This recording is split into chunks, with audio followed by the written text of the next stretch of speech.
Hello, आप सबको जय मसीह की। आज की आराधना फिर से शुरू करते हैं और परमेश्वर का धन्यवाद हो कि परमेश्वर हमें कई बातों को शिक्षा देते रहते हैं।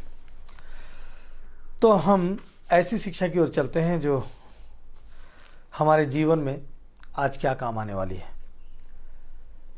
आज एक ऐसी कहानी को लेकर आया हूं मैं आपके पास। एक व्यक्ति रहता है, उसके पास तोता होता है। उसने तोता पाल रखा था और उस तोता को पता चल जाता है कि वो जो पुरुष है, वो जो व्यक्ति है, उसका मालिक जो है, वो किसी और अलग गांव में जाने वाला है, अलग शहर में जाने वाला है। और जिस जगह पे जाने वाला है, ये उस जगह के बारे में जानता है। तो ये उससे बोलता है कि मालिक, आप वहाँ जा रहे हो तो मेरे काम करना। वो उस जगह पे मेरा गुरु रहता है, मेरे गुरु को प्रणाम करना और आप ऐसा बात बोलना कि जब आप वहाँ जाओ तो आप उनसे कहना कि एक आजाद गुरु को उसके गुलाम दास का प्रणाम, बंधन में पड़े दास का प्रणाम। बस इतना आप कह देना। और ये जो उसका मालिक है उस गांव में जाता है, अपने काम को निपटाता है और निपटा के उसके बाद उस गुरु तोते से मिलता है और उस गुरु तोते से यही बात बोलता है। और जैसी वो बात बताता है वैसी वो गुरु तोता क्या है, मर जाता है। और वो मर जाता है तो ये तो जब ये वापस आता है, आते सहित वो तोता पूछता है कि आप उनसे मिले थे? तो ये बताता है कि हाँ, मैं मिला था और जैसे ही मैंने तुम्हारे बारे में जो संदेश तुमने दिया था उस संदेश को मैंने बताया, वैसे ही वो मर गया। और जैसे ही वो इसको बताता है वैसे ये भी मर जाता है।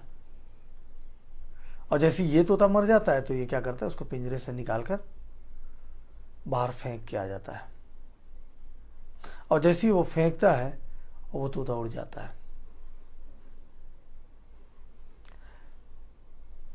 मतलब वो अपने गुरु को जो संदेश भेजता है कि गुरु, मैं तो बंधन में पड़ा हूं और इस बंधन से मैं कैसे आजाद हूं। गुरु उसको संदेश देते हैं कि मरने का ढोंग कर ले।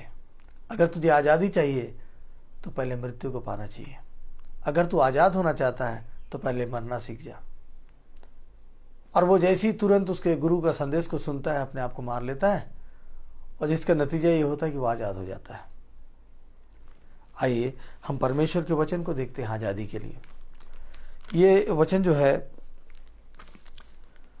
कुलुस्सियों की पत्री नए नियम में उसका 3रा अध्याय पद 5 से है। कुछ पढ़ते हैं, अपन इसमें समझ जाएंगे। इसलिए अपने उन अंगों को मार डालो जो पृथ्वी पर है, अर्थात व्यभिचार, अशुद्धता, दुष्ट कामना, बुरी लालसा और लोभ। इन्हीं के कारण परमेश्वर का प्रकोप आज्ञा न मानने वालों पर पड़ता है। और तुम भी जब इन बुराइयों में जीवन बिताते थे तो इन्हीं के अनुसार चलते थे।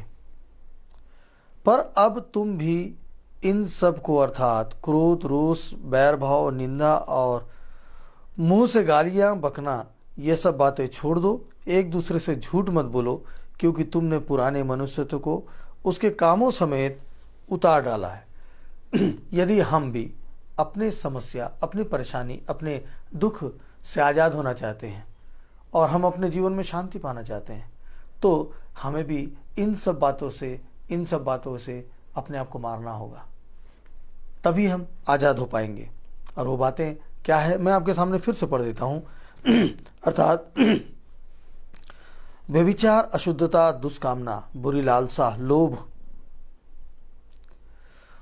और साथ में बताया कि बुराइयों में जीवन बिताते थे तो इन्हीं के अनुसार चलते थे। अब तुम इन सब बातों को, अर्थात क्रोध, रोष, बैर भाव, निंदा, मुंह से गालियां बकना, ये सब बातें छोड़ दो। एक दूसरे से झूठ मत बोलो, क्योंकि तुमने पुराने मनुष्यत्व को उसके कामों समेत उतार डाला है और नए मनुष्यत्व को पहन लिया है, जो अपने सृजनहार के स्वरूप के अनुसार ज्ञान प्राप्त करने के लिए नया बनता जाता है। उनमें न तो यूनानी रहा, न यहूदी, न खतना रहित, न जंगली, न स्कूती, न दास, न स्वतंत्र, केवल मसीह सब कुछ और सब में है। इसलिए परमेश्वर के चुने हुओं के समान जो पवित्र और प्रिय है, बड़ी करुणा और भलाई और दीनता और नम्रता और सहनशीलता धारण करो। हमको क्या धारण करना है? जब हम आज़ादी की ओर जाते हैं ना, तो हमको क्या धारण करना है? हमको धारण करना है बड़ी करुणा के साथ भलाई और दीनता, नम्रता, सहनशीलता धारण करना है।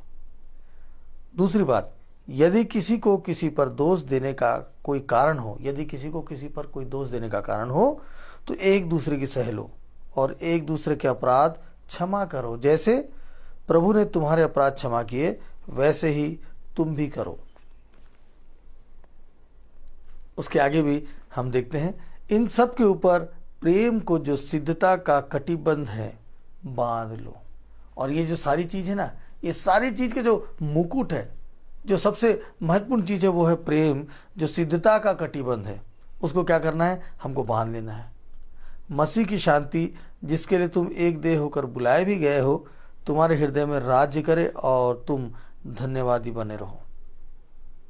मसीह के वचन को अपने हृदय में अधिकाई से बसने दो और सिद्ध ज्ञान सहित एक दूसरे को सिखाओ और चिताओ, और अपने अपने मन में अनुग्रह के साथ परमेश्वर के लिए भजन और स्तुति और आत्मिक गीत गाओ। वचन में या काम में जो कुछ भी करो, सब प्रभु यीशु मसीह के नाम से करो और उसके द्वारा परमेश्वर पिता का धन्यवाद करो। ये बातें हैं जो हमको अलग बनाता है, इस संसार के लोगों से अलग बनाता है। और इन बुराइयों को हमको छोड़कर इन भलाई की ओर हम जब बढ़ते हैं, तो हम अपने ऊपर के सारे वजन से आज़ाद हो जाते हैं। याद रखिए, यदि आज हमारे जीवन में बैर भाव है, निंदा है, गालियाँ बकना है, झूठ बोलना है, तो ये सब छोड़ देना है। अपने अंदर प्रेम को लाना है, प्रेम को लाना है।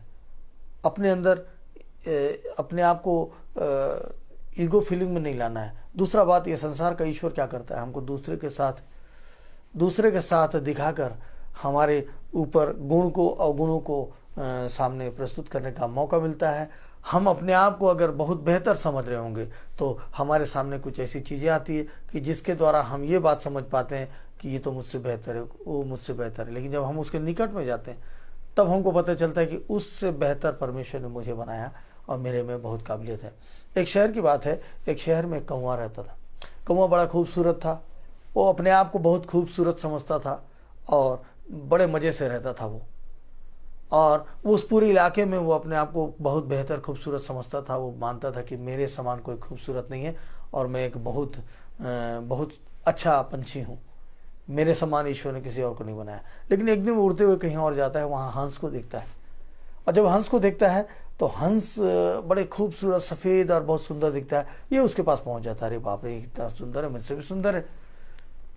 तो वो जाके हंस को बोलता है कि हंस, आपका नाम क्या है? वो बोलता है कि मुझे हंस कहते हैं। तो आप कितने खूबसूरत हो, आप तो मुझसे भी ज़्यादा खूबसूरत हो, आप अपने खूबसूरती के कारण कितना खुश होगे ना। क्योंकि कौवा उसकी खूबसूरती को देखकर अपनी खुशी को कम कर लेता है कि तो मुझसे ज़्यादा खूबसूरत है।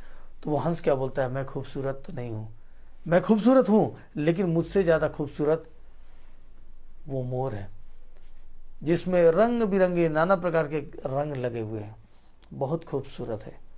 तो ये कौवा अब मोर को ढूंढने लगता है। वो जाता है एक उसमें पार्क में जाता है, पंछियों के पार्क में, अपना चिड़ियाघर में जाता है। वहाँ पे एक पिंजरे में, एक बड़े इलाके में मोर को डाला दिया गया है, और उसको देखकर लोग उसके साथ सेल्फी खिंचा रहे हैं, फ़ोटो खिंचा रहे हैं। वो पहुंचता है, उस कौवा उस मोर से बात करता है कि आप तो कितने खूबसूरत हो। और कौवा वाकई में देखता है कि ये तो बहुत ज़्यादा खूबसूरत है। तो वो उससे बात करता है कि आप तो कितने खूबसूरत हो, और आप इतने खूबसूरत होते हुए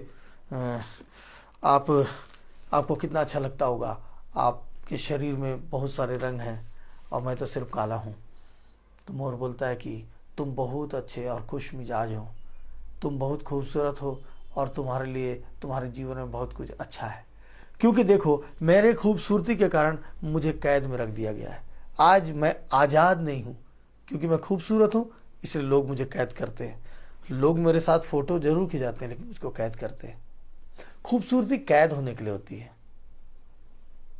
और वो मोर जो है कैद में, लेकिन उस कौवे को देखो, उस कौवे को तब समझ में आता है कि नहीं, मैं तो आज़ाद हूँ, जहाँ चाहे वहाँ उड़ सकता हूँ, मैं जहाँ चाहे जो चाहे खा सकता हूँ, घूम सकता हूँ, फिर सकता हूँ, हर चीज़ से बात कर सकता हूँ। तब उसको एहसास होता है कि नहीं, मैं क्या कर सकता हूँ। इसलिए अपने आप को इन बंधनों में मत डालिए। कौन से बंधनों में? परमेश्वर का वचन कहता है कि अपने आप को इन बंधनों में मत डालिए। बंधन क्या है हमारे लिए? व्यभिचार, अशुद्धता, दुष्कामना, बुरी लालसा, क्रोध, रोष, बैर भाव, निंदा और मुंह से गालियां बकना, ये सब छोड़ देने से हम आजाद हो जाएंगे। एक दूसरे से झूठ मत बोलो, ये हमारी आजादी के लिए, ये हमारे बंधन है। अगर इन बंधनों से आजाद होना है, इन बंधनों से आजाद होना है, तो हमको क्या करना होगा? अपने अंदर क्या करना होगा? बड़ी करुणा और भलाई और दीनता और नम्रता और सहनशीलता धारण करना पड़ेगा। और इन सबसे बड़ा क्या करना पड़ेगा? यदि क्या होता है, यदि किसी को किसी पर दोष देने का कोई कारण हो, यदि किसी को किसी पर कोई दोष देने का कारण हो, हमेशा अक्सर हमारे साथ होता है ना कि हम जिनके साथ रहते हैं कुछ ना कुछ बुराइयां निकलती है, उसके कारण हम उससे नाराज हो जाते हैं। तो एक दूसरे की सह लो और एक दूसरे के अपराध क्षमा करो। जैसा प्रभु ने किया वैसा तुम भी करो। और सबसे बड़ी बात है, इन सब के ऊपर प्रेम को सिद्धता का कटिबद्ध मान लो। प्रेम को प्रेम, इन सबसे ज्यादा प्रेम। तो हमको प्रेम करना होगा, अपने देह से, अपने शरीर से, अपने लोगों से और सारे लोगों से, संसार से प्रेम करना होगा।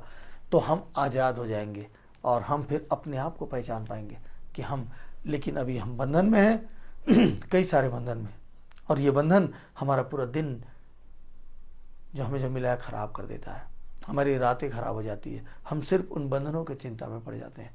याद रखिए कि अगर हम आज बंधनों में पड़े हैं आज हम उस मोर के समान कैद में हैं, हम खूबसूरत हैं मगर कैद में हैं, लेकिन बंधन हमारे जो है, अगर वो आज़ाद, उससे हम आज़ाद होना चाहते हैं, तो हमको इन बुराइयों से अलग होना होगा, तो हमारी समस्याएं दूर हो जाएंगी और हमें एक नया जीवन मिलेगा। आइए हम उस नए जीवन की ओर बढ़ें और प्रभु से प्रार्थना करें। सामर्थ्य पिता परमेश्वर, दया करने वाले पिता परमेश्वर, पवित्र यीशु, आपसे फिर हम बातें करते हैं पिता, और आपका धन्यवाद देते हैं कि आज आपने हमें सिखाया कि हमारे अंदर जितनी बुराइयां हैं उसके हम गुलाम हो चुके हैं। इन बुराइयों के कारण पिता परमेश्वर हम अपने विपत्तियों से बाहर नहीं आ पा रहे हैं। इन बुराइयों के कारण पिता परमेश्वर हम दुखी हैं। इन बुराइयों के कारण पिता परमेश्वर हमारे बच्चे दुखी हैं। इन बुराइयों के कारण पिता परमेश्वर हमारे घर में सूनापन है।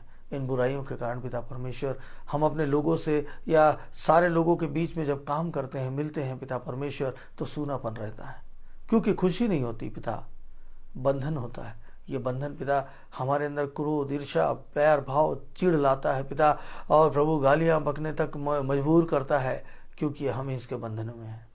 प्रभु अगर हमारे अंदर प्रेम आ जाए, धीरज आ जाए, कृपा आ जाए, भलाई आ जाए, करुणा आ जाए, दया आ जाए प्रभु, तो पिता परमेश्वर हम सारी बातों को, प्रभु उस तोते के समान पहले हमको अपनी इन बातों से मरना होगा, तब हम आज़ाद हो जाएंगे, हम उस शैतान के पिंजरे से आज़ाद हो जाएंगे। प्रभु आज का संदेश पिता परमेश्वर उस गुरु के समान है पिता परमेश्वर, जो गुरु आप हैं। प्रभु आपने अपने आप को क्रूस पर देकर हमारे लिए अपने आप को प्राण देकर हमारे लिए आज़ादी लाया, और हमें भी यही सिखाया कि जिस प्रकार से उस गुरु ने उस तोते को शिक्षा दी, वैसी आप भी हमारे गुरु हैं जो आपने हमें शिक्षा दी है। अपने पुराने अंगों को मार डालो, क्योंकि मैं तुम्हारे लिए लहू बहाकर तुम्हें अपनी मृत्यु को सहकर तुम्हें तुम्हारे सारे बोझ से अलग कर दिया है। तुम मेरे नाम से, सिर्फ और सिर्फ मेरे नाम से, यीशु मसीह नासरी के नाम से जब मांगोगे, मेरे पास आओगे, मैं तुम्हारी सारी बातों को दूर कर दूंगा, तुम्हें शुद्ध और साफ कर दूंगा और तुम्हारा जीवन आज से नया कर दूंगा। प्रभु आज आपका वादा है कि आज आप हमारे जीवन को नया करने जा रहे हैं। प्रभु जी जितने लोगों के लिए हम प्रार्थना कर रहे हैं, जितने लोग पिता परमेश्वर ऐसे बंधन में हैं और प्रभु जी बहुत समस्या में है पिता परमेश्वर, हालेलुया हालेलुया हालेलुया। प्रभु आज उनके जीवन में ये सारे बदलाव आ जाए। आज आप उनके लिए ये संदेश दे रहे हैं कि अपनी उन बातों को मार डालो, खत्म कर दो, तो तुम्हारे लिए नया जीवन शुरू हो जाएगा। धन्यवाद प्रभु, आपने प्रार्थना को सुना, विनती को सुना, आपके पवित्र मीठे नाम से मांगते हैं, आमीन। तो आज एक ऐसा मौका मिल गया कि हमें एक ऐसी शिक्षा मिली है कि हम ऐसे ऐसे बंधन में, जिस संसार का ईश्वर जिसे हम शैतान भी कहते हैं, उसके पिंजरे में है। और उसका पिंजरा यही है, लोभ, लालच, क्रोध, झगड़ा, झूठ, मतवालापन, लीला क्रीड़ा, व्यभिचार, ये सब उसके बंधन है, पिंजरे हैं जिसके अंदर हम फंस गए हैं। आज हम उससे आज़ाद होना चाहते हैं तो अपने आप को मारना होगा। मारना क्या है? उन अंगों को मारना होगा। तो प्रभु आप सबको आशीष दे और इन वचनों के द्वारा प्रभु आपको बहुत ज्ञान, बुद्धि और समझ दे। तो हमारे मित्रों, हम कल फिर मिलेंगे अगर प्रभु ने चाहा तो। आज मुझे इजाज़त दीजिए। आप सबको जय मसीह की।